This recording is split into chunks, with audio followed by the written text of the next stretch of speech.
su amor y lealtad. En el diario estudio de nuestra lección y la palabra viva de Jesús. Sí, diariamente estudiaré mi lección. Qué privilegio el que Dios nos da, amables radioyentes y televidentes, de estar aquí con ustedes otra vez, con la vida, con el privilegio de respirar, con el privilegio de hablar. Y qué mejor forma de utilizar estos, digámoslo así, dones que Dios nos ha dado, que de esta manera, hablando de Él, Amén. escudriñando la Biblia, conociendo más de Él.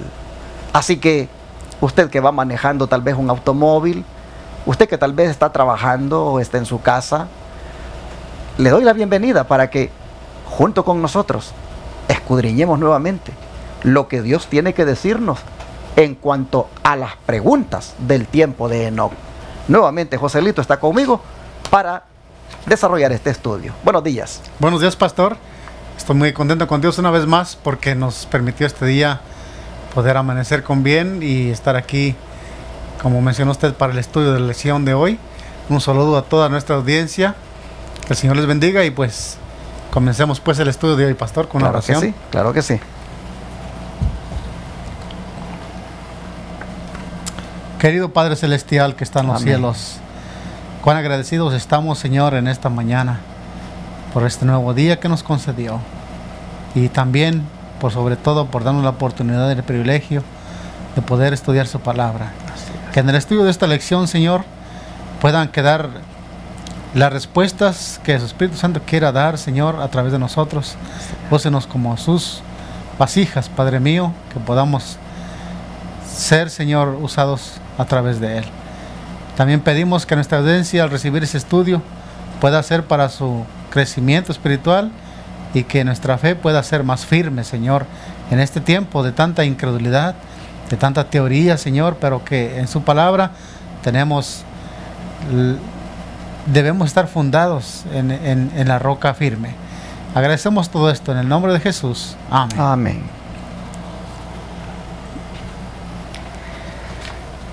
La lección de hoy tiene por título Las respuestas. Y es que, hermano Joselito, finalmente, en cuanto a aquella pregunta que rondaba en los días de Enoc, es decir, ¿en qué hay después de la muerte? Finalmente Enoc habrá encontrado respuesta a esa interrogante. Claro que sí, pastor, sin duda alguna la encontró y la vemos en el libro de Judas, capítulos, bueno, no tiene capítulos, la encontramos en el versículo 14 y versículo 15. Encontramos ahora el sentir de Enoc de esta manera. La escritura dice: de estos también profetizó Enoc, séptimo desde Adán, diciendo: he aquí que vino el Señor con sus santas y decenas de millares para hacer juicio contra todos y dejar convictos a todos los impíos de todas las obras impías que han hecho impíamente y de todas las cosas duras que los pecadores e impíos han hablado contra él. Joselito, ¿por qué utilizar este texto para decir de que él finalmente encontró la respuesta en cuanto a lo que sucede después de la muerte?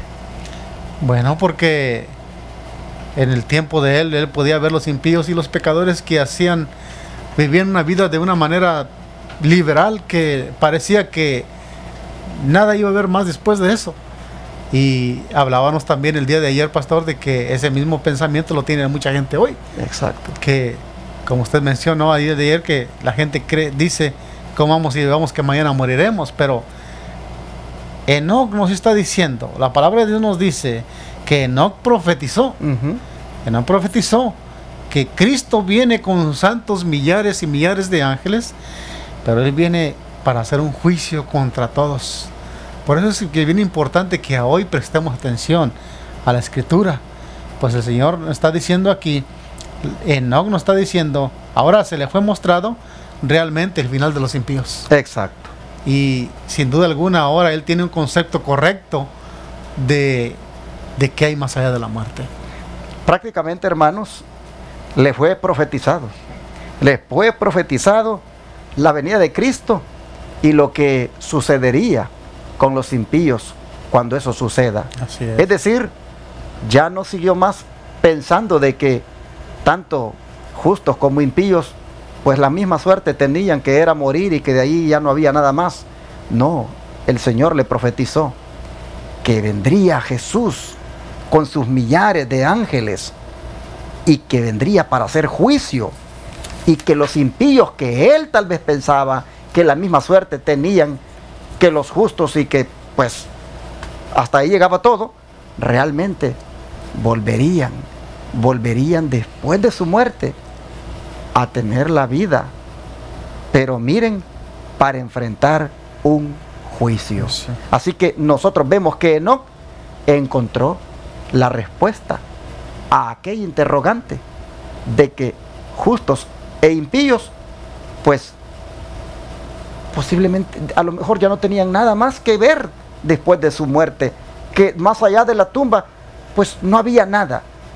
Le queda claro cuando le es revelado que sí habrá para el impío el enfrentamiento a un juicio que sucederá en su parte ejecutiva, como decíamos ayer, cuando Jesucristo venga. Y el don de profecía en Patriarcas y Profetas, página 73, hermano Joselito, pues respalda esto que estamos diciendo. Así es, después de poner cómo Enoc pensaba, nos dice también ahora cómo Enoc, el concepto que tiene hoy de los impíos. Dice la lectura de esta manera, dice, Enoc había estado preocupado acerca de los muertos. Le había parecido que los justos y los impíos se convertían igualmente en polvo, y que ese sería su fin. No podía concebir que los justos vivieran más allá de la tumba, pero en visión profética se le instruyó a Enoc concerniente a la muerte de Cristo, y se le mostró su venida en gloria, acompañado de todos los santos ángeles, para rescatar a su pueblo de la tumba. También vio a los justos coronados de gloria y honor, y a los impíos desechados de la presencia del Señor y destruidos por el fuego. Fíjese nada más hasta dónde se le mostró. Tremendo. Aquí a Enoc. Sin duda alguna que ahora Enoc ya no tiene miedo, ya no tiene ese temor o esa duda de ni siquiera ese. Ahora él es claro todo esto, y ahora él decide ser fiel a Dios. Exacto. Y la escritura deja bien en claro que Enoc caminó con Dios. Qué bonito todo lo que le fue mostrado en esta visión, porque fue una visión, dice, la que tuvo. Exacto. Se le mostró, dice, lo concerniente a la muerte de Cristo. Se le mostró su venida en gloria, acompañado de todos los santos ángeles. Se le mostró que Cristo venía y rescataba a su pueblo de la tumba. Ahí está la resurrección. Ahí él miró la resurrección. Exacto. Vio que su pueblo era rescatado de la tumba. La palabra rescatar tiene una connotación de liberación. Claro. Porque cuando alguien, por ejemplo, está secuestrado, pues lo primero que se hace es ver cómo se le rescata del secuestro. Y a Enoc le fue mostrado que el pueblo de Dios, que estaba secuestrado allí en la tumba, prácticamente fue rescatado. Así es. Rescatado cuando Jesucristo aparezca. Y también dice que los miró, que eran coronados de gloria y honor. Y a los impíos los miró desechados de la presencia del Señor y destruidos por el fuego. Prácticamente sus respuestas estaban bien ahora claras en cuanto a la idea que tenía, en cuanto a lo que sucede después de la muerte. El Señor le mostró en visión que lo que sucede después de la muerte es rescate, corona de gloria y honor para los justos, mientras que para los impíos, desechamiento de la presencia del Señor y destrucción por el fuego. Pienso, pastor, que en esto hay una lección para todos en este estudio, que meditemos bien el fin de cada uno de cada uno del ser humano. Aquí el profeta vio la diferencia de los justos y los impíos desechados de la presencia de Dios para siempre, y no solamente eso, sino destruidos por el fuego. Exacto. Pero los justos, ¿cómo los ve? Coronados de gloria y honor, dice. Sí. Qué diferencia. Por eso vale la pena hoy decidirnos por Cristo. Vale la pena hoy ya no decir las palabras que decía David.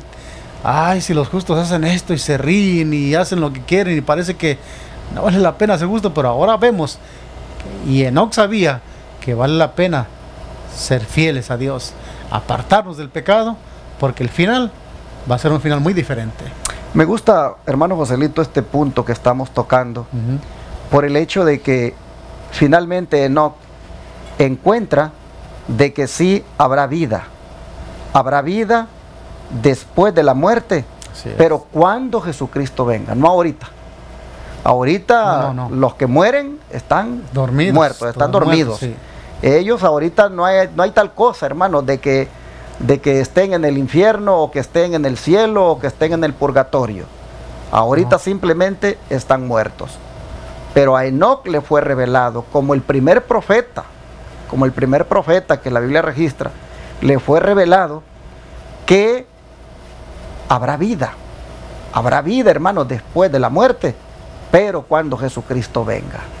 Solo que miren ustedes, unos tendrán vida eterna, otros la tendrán solamente para ser destruidos por el fuego. Así es. Ojalá, amigo, ojalá, hermana, hermano, que tú ahora elijas, como decía el hermano Joselito, qué tipo de galardón quieres recibir, o qué tipo de vida quieres tener.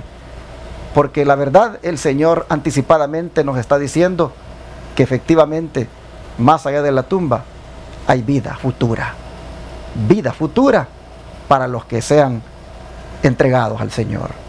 Pero hay otros textos, Joselito, hay otros textos. Sí, ¿me quería decir algo más? Solamente quisiera decirle, ¿verdad, pastor?, que aquí también podemos ver que previo a este, que es nada menos que un pago, un galardón, o sea, como que estamos viendo que esto conllevó a un juicio, que como usted habló ayer de un juicio investigativo, pero también habló de un juicio ejecutivo, y es lo que estamos viendo aquí también, o sea, un juicio ejecutivo y también el pago de las obras que hicimos. Como decía Salomón ayer, puedes divertirte, puedes hacer todo lo que quieras, pero ten en cuenta que sobre todas las cosas que hagamos seremos juzgados. Prácticamente Enoc entonces le fue presentado el galardón que cada quien va a recibir. Exacto, el pago. Y nosotros vimos esto, hermano, esto que leímos lo vimos en Patriarcas y Profetas, página 73. Pero hay otros textos bíblicos que nos dan evidencia de que hay vida después de la muerte, hermanos. Claro. ¿Y cuándo es que comienza esa vida? 1 Corintios 15, versículos 51 al 55.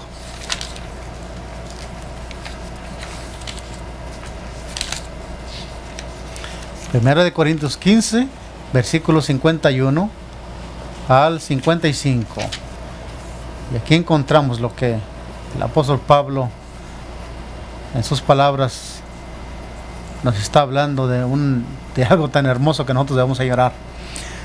Dice así, he aquí os digo un misterio, no todos dormiremos, pero todos seremos transformados en un momento, en un abrir y cerrar de ojos, a la final trompeta, porque se tocará la trompeta y los muertos serán resucitados incorruptibles, y nosotros seremos transformados, porque es necesario que esto corruptible se vista de incorrupción y esto mortal se vista de inmortalidad.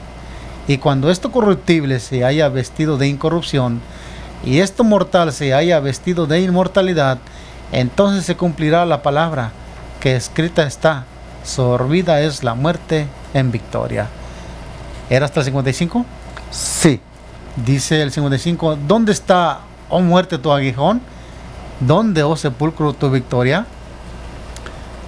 Aquí encontramos que el apóstol Pablo está diciendo con palabras seguras y está hablando de una resurrección de los muertos. Exacto. Aquí queda aclarada esa, vaya la redundancia, esas preguntas que se hacen de que después de la muerte, que hoy podemos divertirnos y comer y bebamos, que mañana moriremos y que ahí termina todo. Pero dice aquí que en la venida de Cristo, cuando Él venga, dice que habrá una transformación de lo mortal a lo inmortal. No solamente eso, sino que dice que a la final trompeta se tocará y dice que los muertos serán resucitados incorruptibles. Aquí el apóstol deja bien en claro que habrá una resurrección, pero al parecer es una resurrección de los justos aquí, ¿verdad, pastor? Definitivamente. Y qué bonito será estas palabras, decir estas palabras: sorbida es la muerte en victoria. Así es. ¿Dónde está, oh muerte, tu aguijón? ¿Cuál es el aguijón? El pecado. El pecado. ¿Dónde está, oh muerte, tu aguijón? ¿Dónde, oh sepulcro, tu victoria? Pensaba la muerte que nos iba a tener allí atrapados para siempre. Y como a manera de canto victorioso, Pablo dice que pues el cristiano, cuando resucite, podrá decir con gozo: ¿dónde está, oh muerte, tu aguijón? ¿Dónde, oh sepulcro, tu victoria? ¿Por qué? Porque finalmente obtendremos la victoria sobre la muerte gracias a Jesucristo. Nosotros vemos aquí que hay vida, hermanos, después de la muerte, que el Señor nos la va a dar al resucitarnos. Pero esa vida, hermanos, comienza justamente allí, en el momento de la resurrección, según lo dice 1 Tesalonicenses 4, 14 al 16. Así es. 1 Tesalonicenses 4, versículos 14 al 16 dice: porque si creemos que Jesús murió y resucitó, así también traerá Dios con Jesús a todos los que durmieron en Él. Por lo cual os decimos esto en palabra del Señor, que nosotros que vivimos, que habremos quedado hasta la venida del Señor, no precederemos a los que durmieron, porque el Señor mismo, con voz de mando, con voz de arcángel y con trompeta de Dios, descenderá del cielo, y los muertos en Cristo resucitarán primero. Sin duda alguna, pastor, que estos versículos que hemos leído es una evidencia más de que más allá de la muerte existe vida. Exacto. Es una evidencia bien clara de que, como usted mencionó, está hablando de la segunda venida de Cristo, y está hablando que en esa segunda venida de Cristo va a haber una resurrección. Pero hay una condición para los que resucitan en esa resurrección, de acuerdo a este pasaje que vimos aquí, pastor. Pues dice aquí que si creemos que Jesús murió y resucitó, dice, así también traerá Dios con Jesús a todos aquellos que durmieron en Él. Aquí hay dos conceptos importantes que no debemos pasar por alto. Una, debemos creer que Cristo murió y resucitó. La otra es que debemos nosotros, ya sea que vivamos o muramos, debemos estar siempre en Cristo. Debemos dormir en Él para que esta bendita resurrección, esta bendita esperanza, no solamente la bendita esperanza de la venida de Cristo, sino la bendita esperanza de la resurrección, pueda ser efectiva en los hijos justos, en los hijos fieles de Dios. Ahora, mis hermanos, ¿qué se espera de cristianos como nosotros y como tú, que estamos entendiendo la verdad de la resurrección, que junto con ella comienza una nueva vida, una vida eterna? Ahora que nosotros estamos entendiendo esta verdad, ¿qué se espera de nosotros? Bueno, que compartamos con otros esta respuesta a la pregunta que puedan tener en cuanto: ¿y cuando me muera? ¿Qué va a pasar conmigo? Hermanos, justamente Radio Advenimiento y Advenimiento TV, que transmite las 24 horas del día por el internet y en 2 canales de televisión aquí en Texas, justamente eso es lo que estamos haciendo, compartiendo. Así es. Compartiendo verdades que tienen, pues, son irrelevantes. Sí, y mucha gente las desconoce porque desgraciadamente muchos líderes religiosos no les hablan de esto. Claro. Pero nosotros estamos aquí compartiéndole a aquel que tenga preguntas en relación a lo que pasa después de la muerte, estamos compartiéndole que le espera, si usted cree en Jesús, le sirve, obedece sus mandamientos, le agrada en todo lo que Él manda, a usted le espera, hermano, una esperanza bendita de resurrección y de vida eterna. Por eso decía Pablo en Tito 2:13, algo relacionado a esto que acabo de mencionar. Exacto. Vamos a ver Tito 2:13. Note lo que el consejo del apóstol Pablo nos da aquí. Aguardando la esperanza bienaventurada y la manifestación gloriosa de nuestro Señor y Salvador Jesucristo. Aquí encontramos, pastor, que eso que el apóstol Pablo la palabra de Dios nos aconseja que debemos aguardar esa esperanza, pero me gustaría leer el 12, pastor. Okay. Es el contexto de eso que dice, note lo que dice. Bueno, el 11 dice, porque la gracia de Dios se ha manifestado para salvación a todos los hombres, enseñándonos que renunciando a la impiedad y a los deseos mundanos vivamos en este siglo como sobria, justa y piadosamente. Y cuando una vez que vivamos de esta manera, entonces podemos decir con seguridad estas palabras, que aguardamos esa bendita bienaventuranza. Amén, así es. Y yo veo aquí en estos textos cómo el apóstol Pablo, inspirado por el Espíritu Santo, da por sentado la deidad de Jesucristo. Así es. Al decir que el que va a venir es nuestro gran Dios y Salvador, Amén. Jesucristo. Amén. Él da por sentado la divinidad de Cristo aquí, y al mismo tiempo nos muestra que pues su venida, hermanos, debemos considerarla como una bendita esperanza. Miren, el cristiano que verdaderamente ama a Jesús y le guarda respeto a sus mandamientos, le obedece en todo, el cristiano que camina con Jesús como caminó Enoc, hermanos, al cristiano que vive la vida así, la muerte no le da miedo.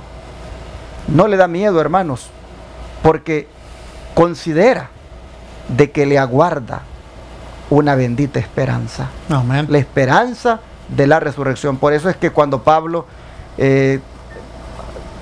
consolaba a los dolientes, les decía, no lloren, les decía, como los que no tienen esperanza. Exacto. ¿Por qué? Porque el que muere en Cristo, ese muere con la esperanza bendita de la resurrección. Amén. Y hermanos, por eso es que no nos debe a nosotros dar para nada temor a los acontecimientos que acompañarán a la venida del Señor. Lo que nos debe dar temor ahorita es de hacer lo malo delante de Dios. Exacto. Es de no agradarle. Eso sí nos debe dar temor. Pero si nosotros nos empeñamos, hermanos, en vivir con Jesús, para Jesús, con Jesús, hermanos, la venida de Cristo para nosotros es una bendita esperanza. Y esa nos da la seguridad de que a partir de allí vida eterna nos espera. Y bueno, hay otro texto bíblico más que ahí menciona ahí el versículo 18 de Tito, ¿verdad? No, estamos todavía Pedro. en Primera Tesalonicenses, No, Primera Tesalonicenses 14 ahora, versículo sí tiene razón. Estábamos en Sí, Primera Pedro 1, 3 y 1, 4. 4. Sí, Cuando el apóstol Pedro también confirma esto que el apóstol Pablo nos acaba de decir, pastor. exacto. Dice de esta manera, bendito el Dios y Padre de nuestro Señor Jesucristo, que según su gran misericordia nos hizo renacer para una esperanza viva por la resurrección de Jesucristo de los muertos, para una herencia incorruptible e incontaminada, inmarcesible, reservada en los cielos para vosotros.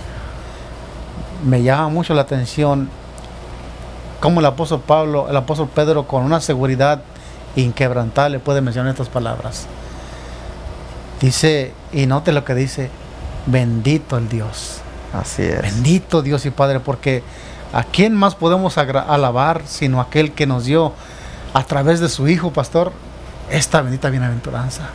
El rescate, usted mencionó el rescate, hablaba del rescate, pues la única manera de que esto pudiera ser posible era que Cristo viniera a rescatarnos. Y luego dice que según su grande misericordia nos hizo renacer. Nos hizo renacer para una esperanza viva. ¿Pero cómo? A través de la resurrección. Si no hubiera habido resurrección, pues como dijo el apóstol Pablo en el día de ayer, un versículo que tratamos ayer, pues nuestra fe fuera vana. Pero sabiendo que Cristo resucitó de los muertos, ahora tenemos esa bendita esperanza, y debe ser una esperanza viva, como dice aquí. Porque ¿qué más puede heredar el ser humano que pueda ser de valor en esta vida? El apóstol Pedro nos dice que es una herencia incorruptible, incontaminada, inmarcesible. Qué palabras tan grandes él usa aquí. Y lo dice, esa esperanza, dice, está reservada en el cielo para vosotros. Qué interesante cómo estos siervos de Dios, Pablo y Pedro, consideraban la venida de Cristo. Pablo la llamaba la bendita esperanza. Y Pedro le llama la esperanza viva. ¿Cómo utilizaban ellos palabras bien llenas de significado? La bendita esperanza, decía Pablo. La bendita esperanza de la manifestación gloriosa de nuestro gran Dios y Salvador Jesucristo. Y Pedro decía, la esperanza viva, decía. La esperanza viva por la resurrección de Jesucristo de los muertos, para una herencia incorruptible, incontaminada. Amén. Hermanos, estos siervos de Dios, finalmente les fue quitado de su mente aquel concepto errado que en un tiempo dado ellos tuvieron con respecto a lo que sucede después de la muerte. Claro. Mírenlos ahora, cómo ellos se llenan de gozo, presentando lo que le espera al cristiano como algo bendito, como algo vivo. ¿Por qué? Porque es para disfrutarlo para siempre. Para siempre. Hermanos, qué hermoso esto. Y este mensaje de esperanza es el que nosotros debemos compartir con la gente. Amén. Debemos nosotros, hermanos, ir pues diciéndole a la gente lo que realmente le espera al cristiano, para que así pues se prepare y no le tenga miedo a la muerte.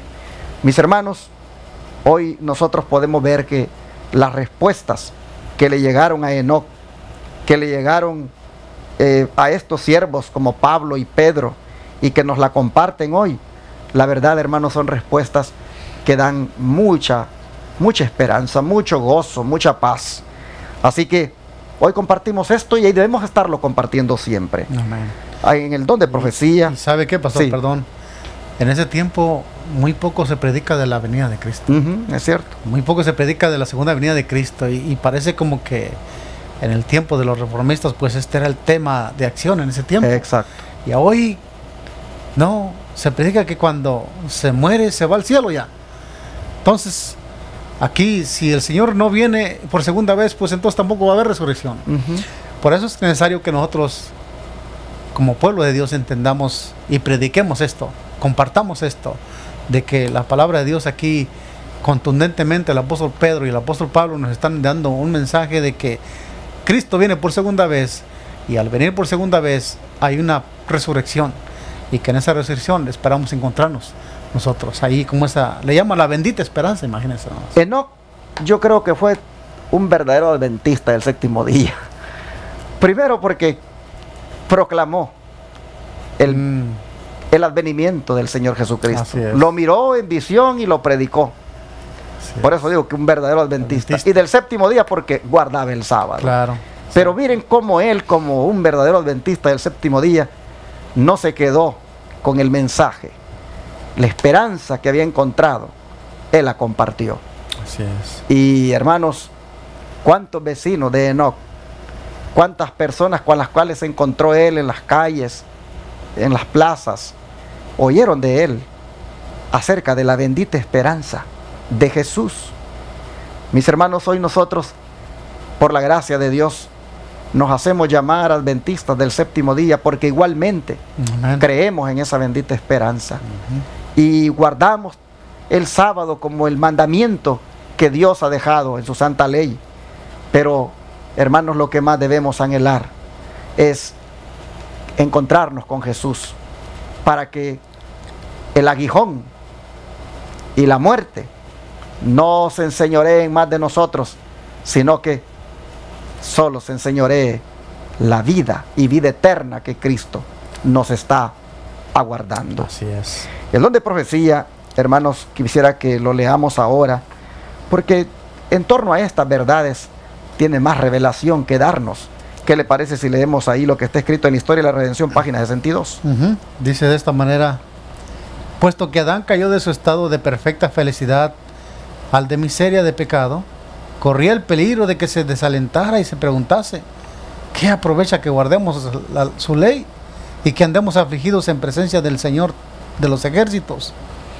Puesto que una pesada maldición descansa sobre la raza humana y la muerte es la suerte de todos nosotros. Perdón, pastor, aquí hace una pregunta. Puesto que ¿qué aprovecha que guardemos su ley y que andemos afligidos en presencia del Señor de los ejércitos? Puesto que una pesada maldición descansa sobre la raza humana y la muerte es la suerte de todos nosotros. Pero las instrucciones que Dios dio a Adán y que fueron repetidas por Set y ejemplificadas por Enoc eliminaron las tinieblas y la oscuridad y dieron al hombre la esperanza de que así como por medio de Adán vino la muerte, por medio de Jesús, el Redentor prometido, vendría la vida y la inmortalidad. Qué importante lectura aquí, ¿verdad? Nos saca de las tinieblas de esa en las que vaga mucha gente, no solamente en el tiempo de hoy, sino desde el tiempo de Enoc, como hemos estado viendo. Saca de esas tinieblas y de la oscuridad y al hombre le da una esperanza que más allá de la muerte debe haber a hoy una preparación, porque más allá de la muerte viene una bendita esperanza para la cual todos nos debemos de preparar, todos debemos de buscar la manera, cómo obtenerla. Pues viene a mi mente hoy, pastor, aquel hombre que se acercó a Cristo y le dijo: ¿qué bien haré para obtener la vida eterna? En ese tiempo había también personas que creían de esta manera, y siendo que nosotros añoramos esa bendita esperanza, pues debemos de creer lo que ya hemos estado viendo en la Escritura, lo que el apóstol Pedro y el apóstol Pablo ya nos mencionaron en esta lección que estamos comentando. Prácticamente en Adán existía el riesgo de pensar como pensaba el salmista cuando iba rumbo al santuario. Claro. Es decir, finalmente valdrá la pena,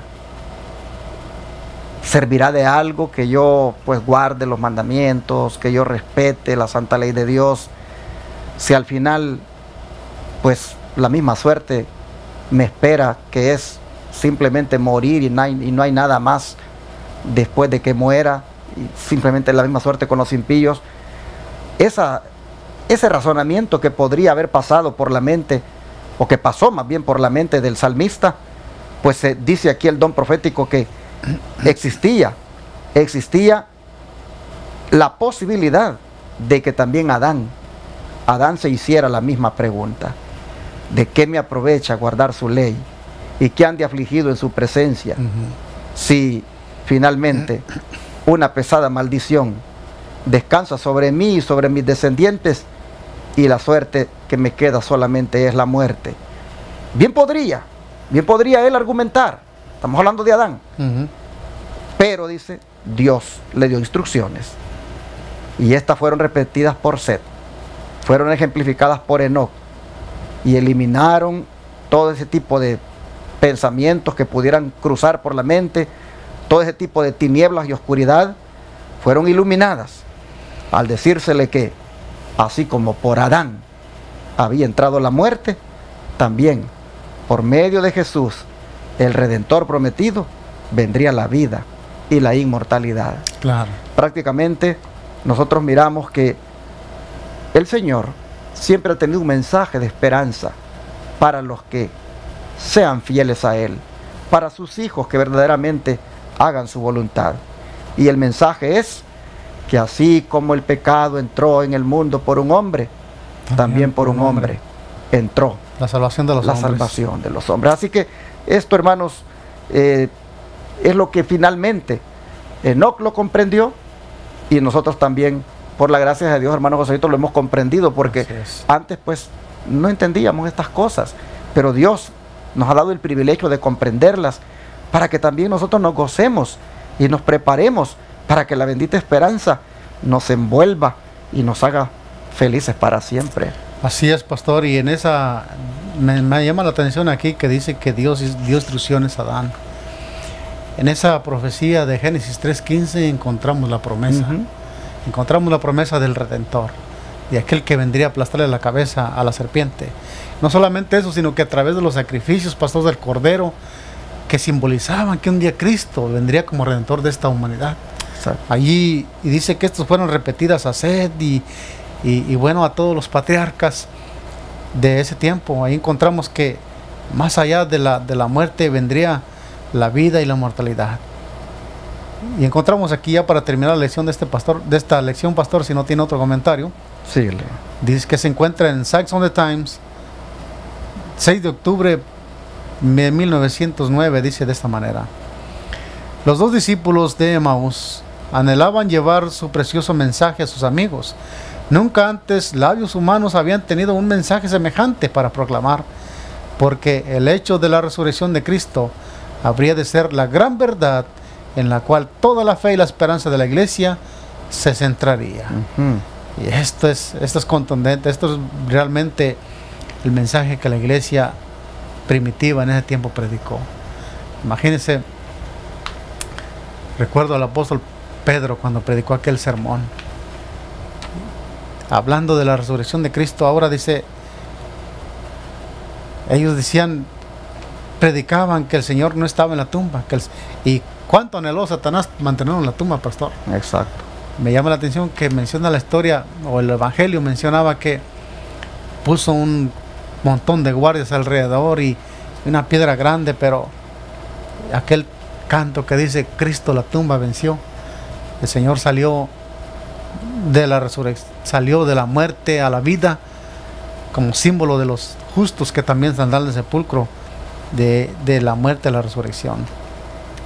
Bueno, yo quisiera destacar, hermanos, el hecho de que la nota dice que la esperanza de la iglesia se centra en la resurrección de Cristo como la gran verdad en la cual se cifra todo. Toda la fe. Toda fe y toda esperanza de la iglesia se centra en la gran verdad de que Jesús resucitó. Amén. Y hermanos, en esa resurrección está garantizado de que también nosotros resucitaremos para vivir con Él para siempre. Amén. Sí. Bueno, ¿qué podemos hacer ahora? Darle gracias a Dios. Darle gracias a Dios porque finalmente las respuestas que Enoch descubrió se encuentra, hermanos, prácticamente encerrado. Todo el triunfo, todo el deleite, el gozo y la alegría que hemos de experimentar a partir del día cuando Jesús venga en gloria. Amén. Bueno, hermano Joselito, vamos a orar y a pedirle al Señor de que esta esperanza bendita, esta esperanza viva, se mantenga viva, pues realmente nosotros sea la que a nosotros nos sostenga y que como miembros y como iglesia nos centremos en esa verdad. Así es. Vamos a orar. Oh Padre Celestial, Amén. muchas gracias, Señor, porque una vez más a través de la palabra nos exhortas y nos afirmas en una verdad tan contundente como es la verdad de la resurrección. Así es. Una verdad que está, Señor, prácticamente encajada en la verdad de tu segunda venida. Está encajada, Señor, en esa vida eterna que has prometido.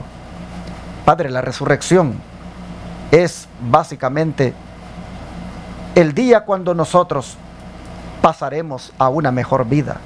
El día cuando vamos a disfrutar para siempre de la eternidad. Queremos, Señor, darte las gracias hoy, porque en tu venida, oh Padre, nosotros encontramos el inicio de una vida que es eterna. Así es. Padre, te pedimos que nos ayudes siempre a vivir de manera que te agrademos, y así esa esperanza bendita, esa esperanza viva, nosotros la podamos experimentar.